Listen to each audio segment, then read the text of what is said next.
wabarakatuh. Waalaikumsalam warahmatullahi wabarakatuh. Selamat siang Ibu. Selamat siang. Apa kabar hari ini?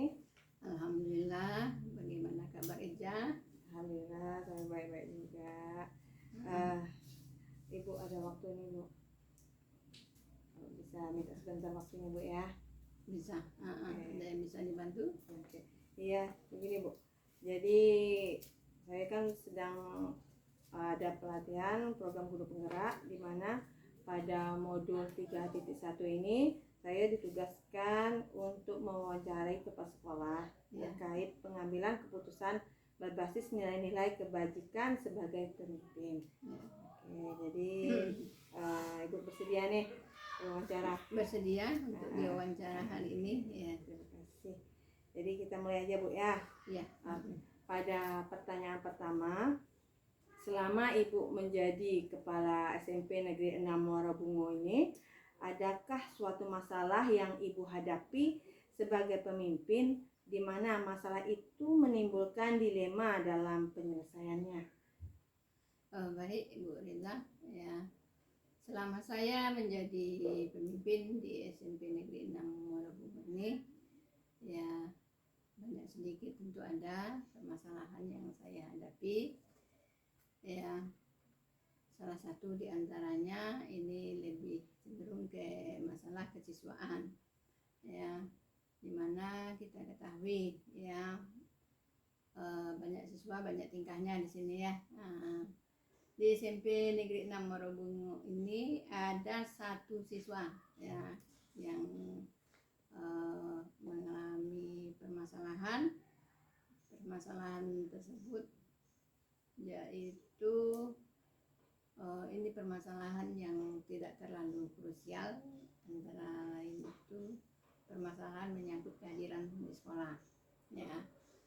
Kalau dirata-ratakan ya, kehadiran dari siswa kami tersebut itu boleh dikatakan kurang dari 90%. Nah, jadi tentunya di sini dengan kehadiran yang 90%, jika kami kaitkan dengan peraturan yang ada di sekolah, ini akibatnya bisa fatal.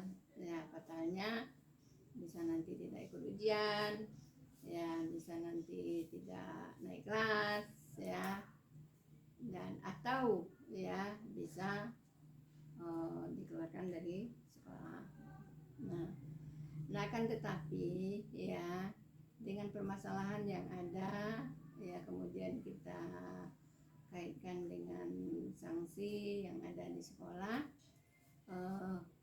kami ya, saya tentunya di sini tidak semena-mena ya untuk mengambil keputusan yang bisa merugikan siswa tersebut ya. Nah tentunya dalam hal ini saya menelusuri ya apa penyebab dari kurangnya atau banyaknya alfa siswa kita tersebut. Nah jadi untuk menelusurinya tentunya di sini saya minta kepada wali kelas ya untuk mencari apa sebabnya kenapa anak kita tersebut itu kehadirannya alfanya itu banyak ya. Nah setelah ditelusuri, nah maka ya kami ya membuat satu keputusan bahwa siswa kita tersebut perlu dipanggil orang tuanya.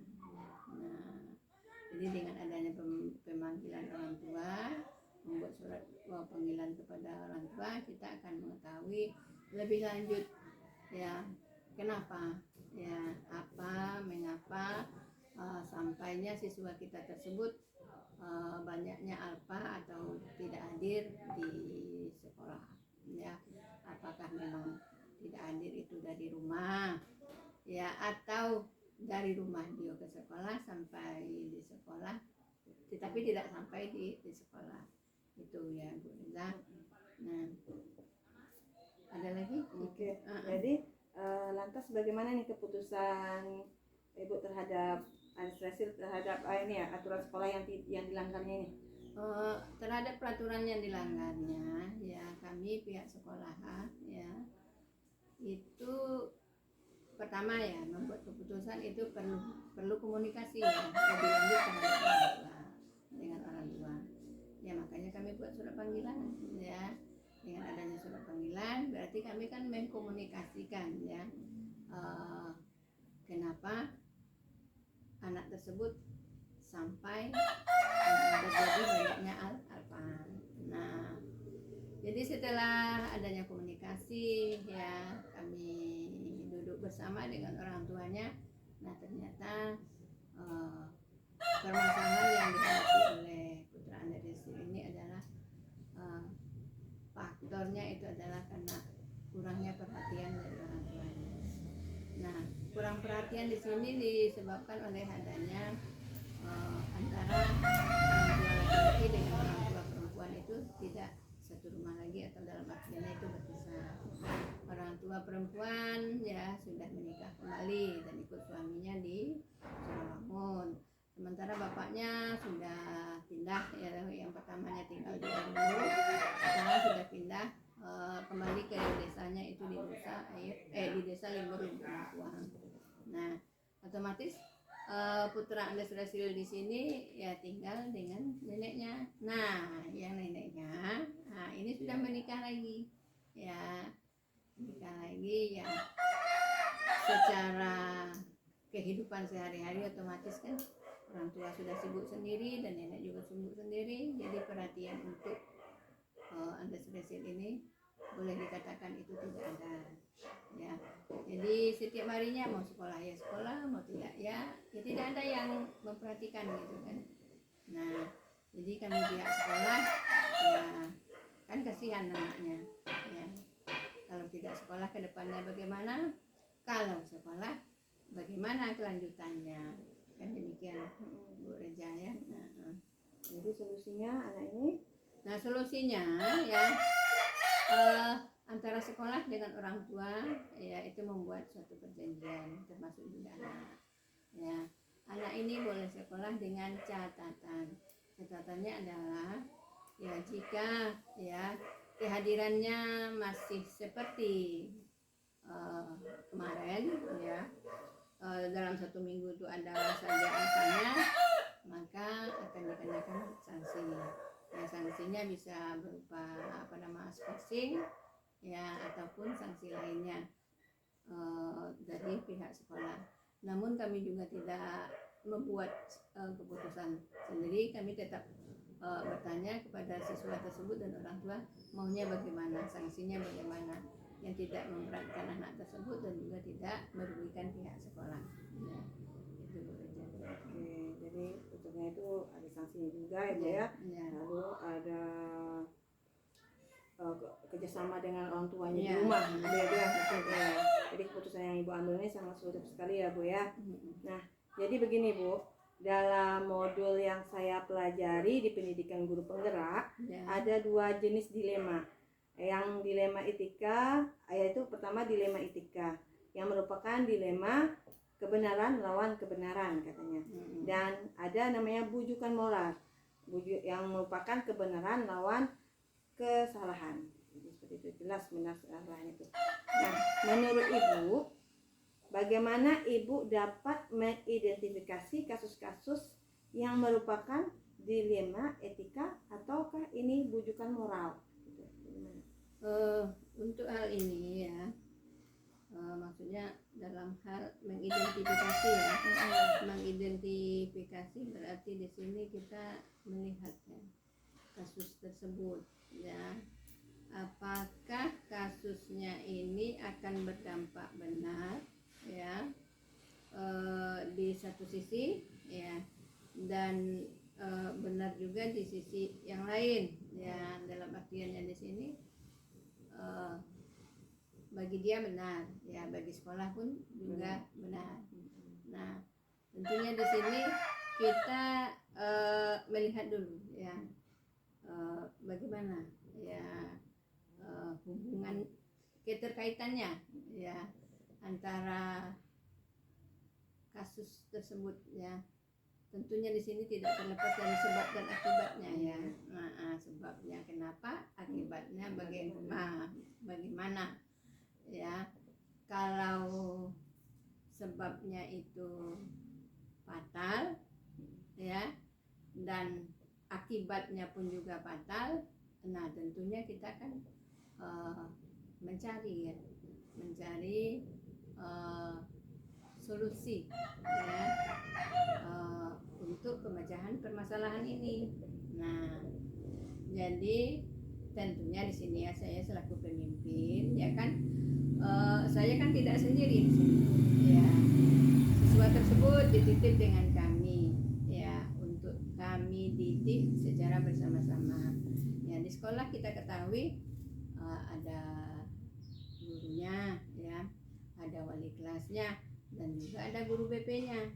Nah, jadi untuk hal-hal yang seperti ini saya ya bersama-sama, tentunya di sini lebih saya dominankan kepada wali kelasnya terlebih dahulu ya, untuk menyelesaikan permasalahannya ya, mengidentifikasinya bagaimana ya, ada apa gitu kan. Nah, sekiranya dengan wali kelas tersebut tidak ya menemukan solusi yang lebih pas, nah maka selanjutnya diteruskan kepada guru BP-nya. Nah, kalau guru BP-nya juga mengalami kendala, nah baru dilanjutkan dengan saya. Nah, kalaupun ya pada akhirnya saya mau mengambil keputusan, nah tentunya saya juga tidak sendiri, tetap saya musyawarahkan ya dengan segenap majelis guru yang ada di sekolah ini. Berikutnya, selama ini bagaimana Ibu menjalankan pengambilan keputusan di sekolah, terutama untuk kasus-kasus di mana ada dua kepentingan yang sama-sama benar atau sama-sama mengandung nilai kebajikan. Nah, jadi untuk menjalankan ya atau mengambil suatu keputusan di sekolah ya ini ya, ada yang perlu kita junjung tinggi di sini. Untuk kasus-kasus yang seperti ini ya, nilai-nilai yang harus kita junjung tinggi di situ adalah nilai-nilai keadilannya ya, adil, keputusan yang kita ambil apakah ini sudah adilkah ya, adil untuk siswa, adil untuk sekolah, adil juga untuk teman-temannya ya. Sebab ini kan berdampak nantinya, berdampaknya bagaimana ya. Jika kita teruskan sementara dia banyak alfanya, tentu akan dalam artiannya di sini kita teruskan sekolahnya. Nah, sementara kita lihat kan banyak siswa yang rajin itu. Nah, tentu namanya pada masa transisi sekarang ini anak-anak kan, dilihatnya putra Nisresi terus juga sekolah naik juga dia kan. Nah, sementara dia jarang masuk gitu kan. Nah, jadi di sini ya peran kita kan dalam mengambil keputusan, ada nilai-nilai yang harus kita junjung tinggi, misalnya nilai keadilan, nilai kejujuran, nilai kemanusiaan ya, dan nilai-nilai lain ya yang akan berdampak ya pada anak itu sendiri dan juga pada teman-teman lain dan juga pada sekolah gitu ya. Oke. Nah, tanya berikutnya Ibu, langkah-langkah atau prosedur seperti apa yang biasanya Ibu lakukan selama ini dalam pengambilan keputusan? Langkah-langkah yang saya ambil selama ini dalam pengambilan keputusan ya, pertama ya seperti yang sudah saya sebutkan awal ya, kita terlebih dahulu melihat ya permasalahannya itu apa ya, apa permasalahannya. Nah, kemudian apa penyebabnya gitu kan. Nah, setelah hal tersebut tentu langkah berikutnya kan kita mengkomunikasikan dengan wali kelasnya tentunya di sini ya, kemudian guru BP-nya, dan juga majelis guru yang lain, yang tentunya majelis guru yang mengajar di kelas di mana siswa tersebut menempuh atau melaksanakan pembelajaran gitu kan. Nah, setelah kita berdiskusi, nah tentunya kita merefleksi ya atas keputusan yang sudah kita ambil. Apakah keputusan yang kita ambil itu sudah benar, apakah tidak. Nah, kalau memang keputusannya itu sudah benar, nah berarti keputusan ini harus kita jalankan. Nah, kalau keputusan ini tidak benar ya atau kurang menguntungkan bagi kedua belah pihak, berarti keputusan ini harus kita perbaiki atau kita pertimbangkan kembali untuk mencari keputusan-keputusan yang bisa menguntungkan bagi siswa dan bagi pihak sekolah gitu kan. Sekali Bu ya.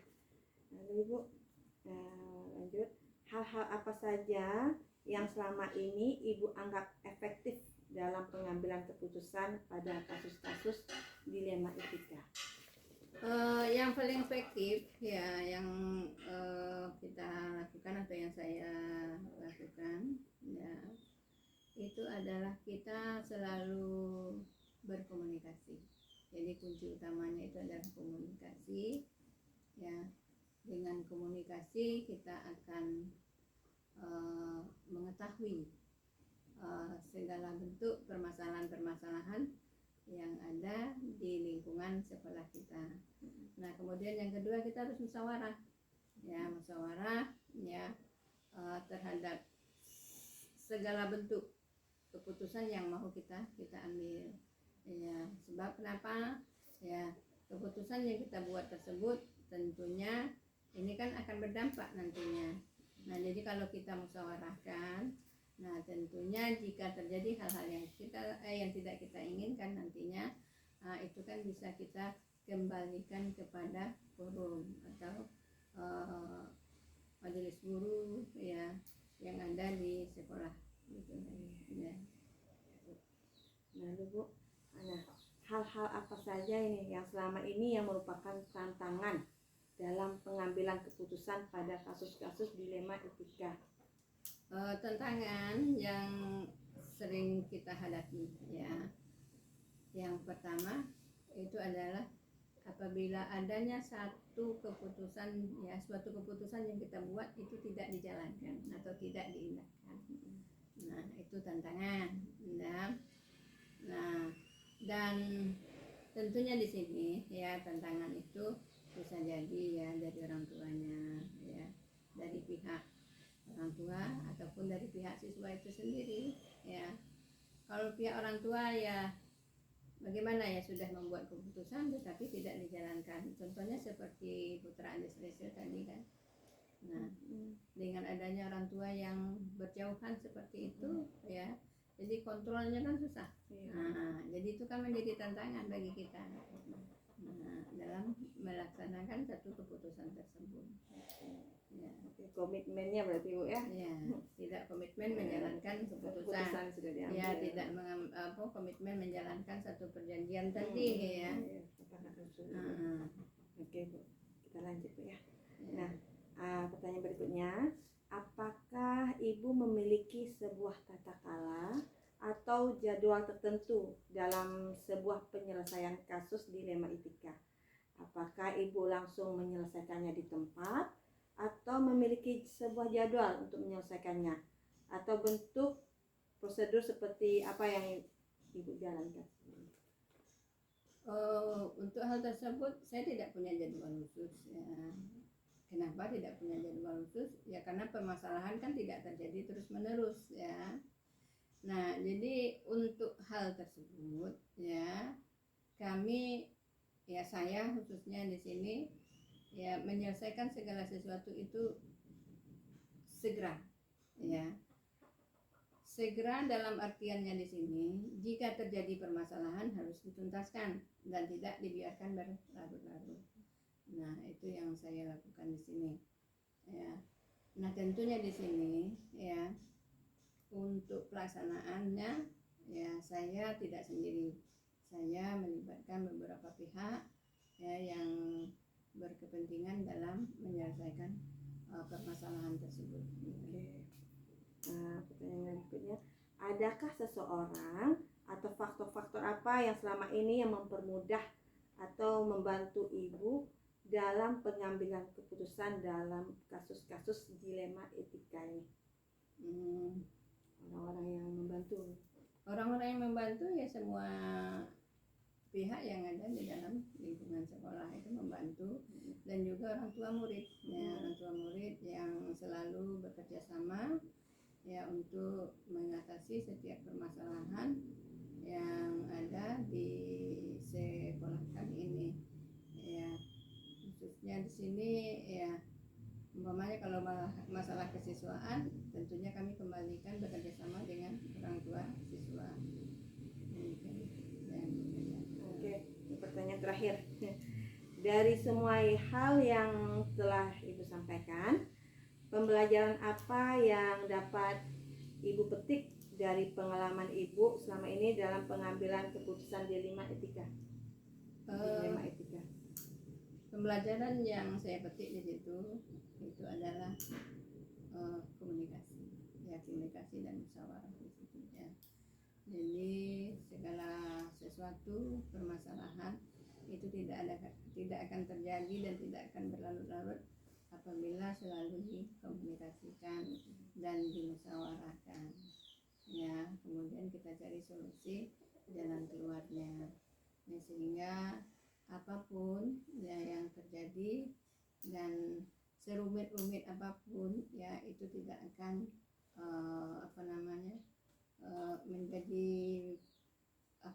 menjadi penghalang ya bagi kita dalam melaksanakan kegiatan di sekolah kita ini.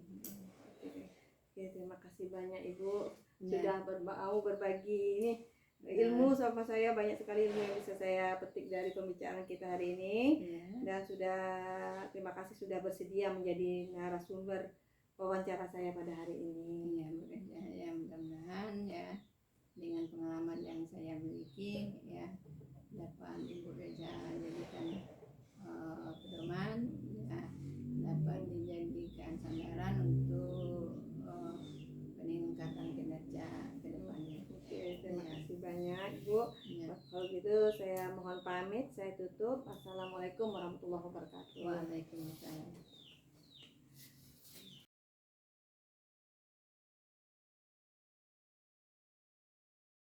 Assalamualaikum warahmatullahi wabarakatuh. Perkenalkan, nama saya Reza Rilasti, calon guru penggerak angkatan 10 dari SMP Negeri 6 Muara Bungo. Saat ini saya bersama Ibu Yuhesmi, Kepala Sekolah SDN Negeri 25/2 Muara Bungo. Assalamualaikum warahmatullahi wabarakatuh. Waalaikumsalam warahmatullahi wabarakatuh. Selamat siang Bu Yuhesmi. Siang. Apa kabarnya hari ini Bu? Alhamdulillah baik. Oke. Boleh saya minta waktunya sebentar Bu? Boleh. Oke. Terima kasih ya Bu.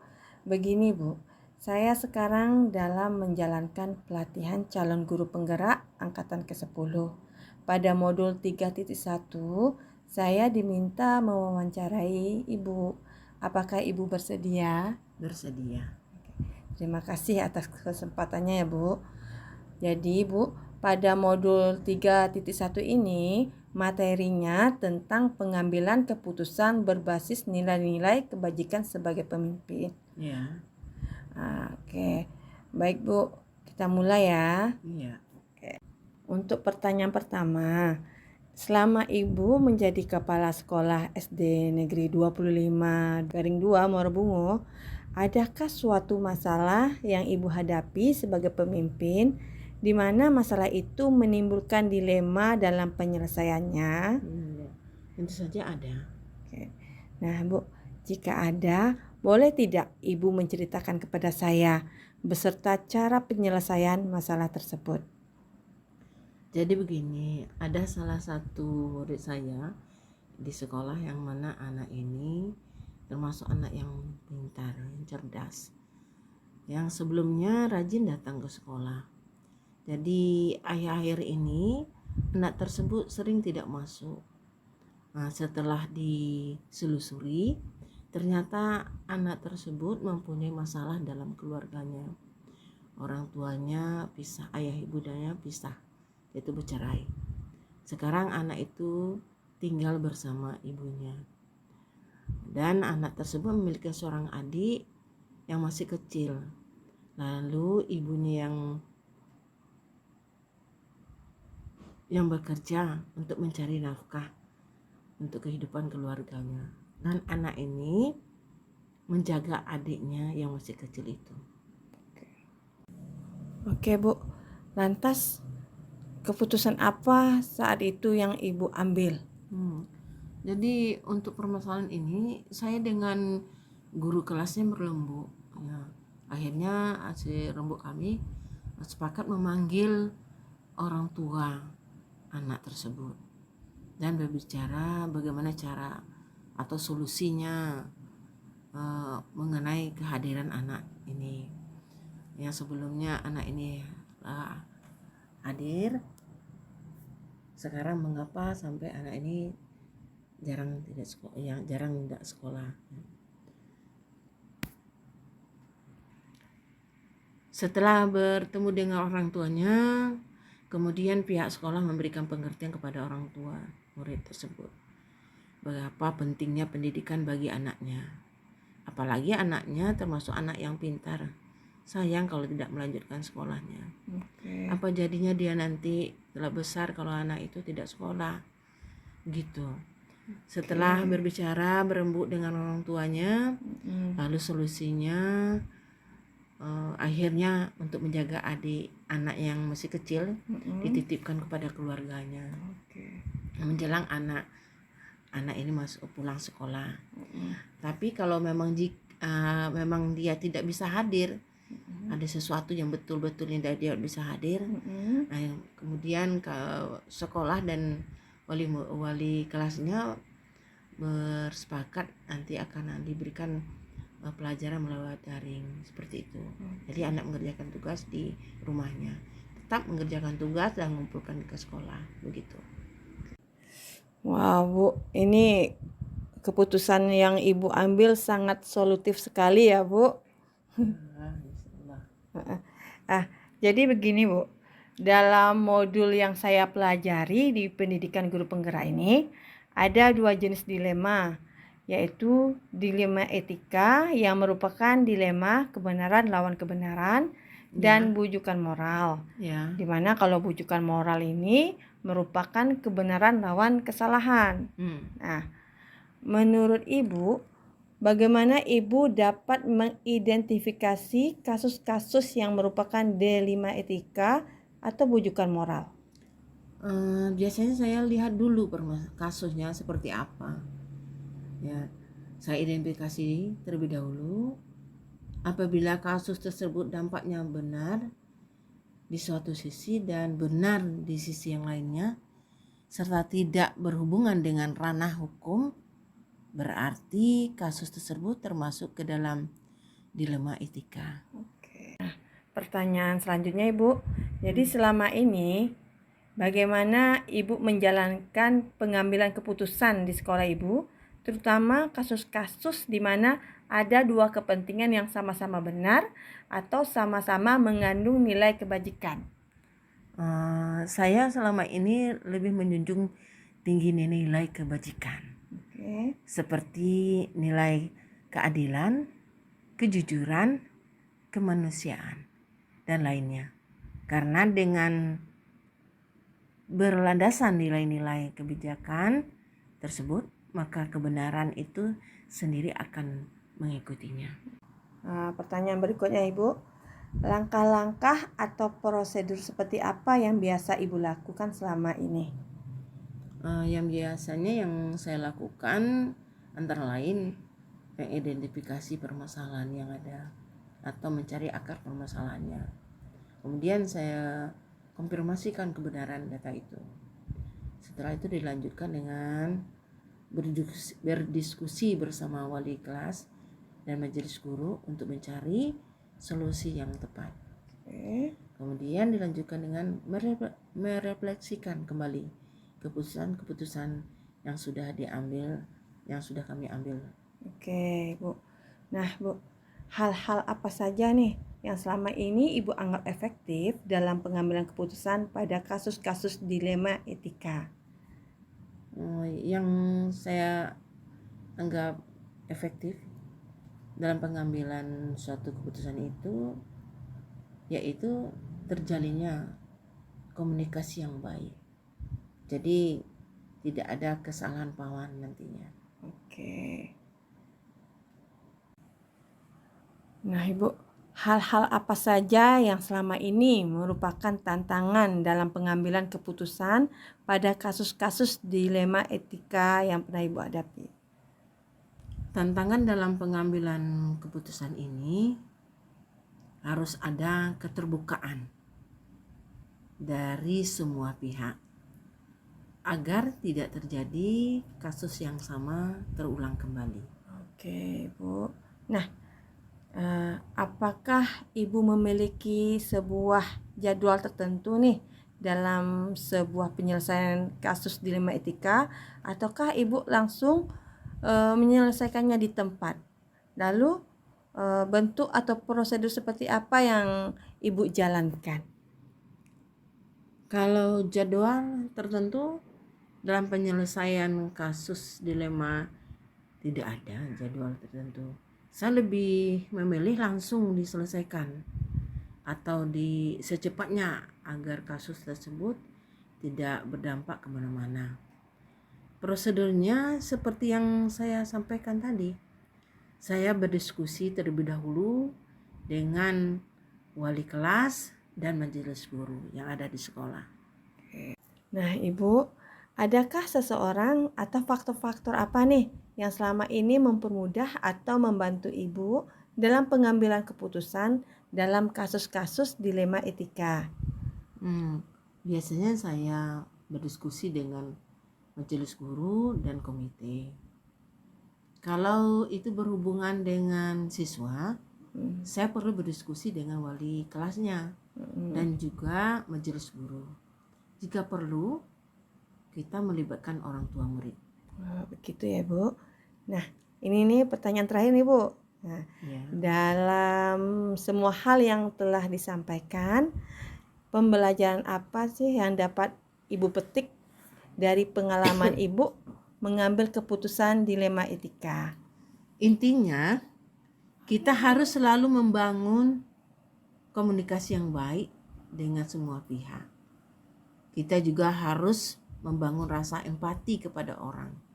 Dengan demikian, kerjasama kita dalam mewujudkan pendidikan yang berpihak pada murid dapat terwujud. Oke, Bu.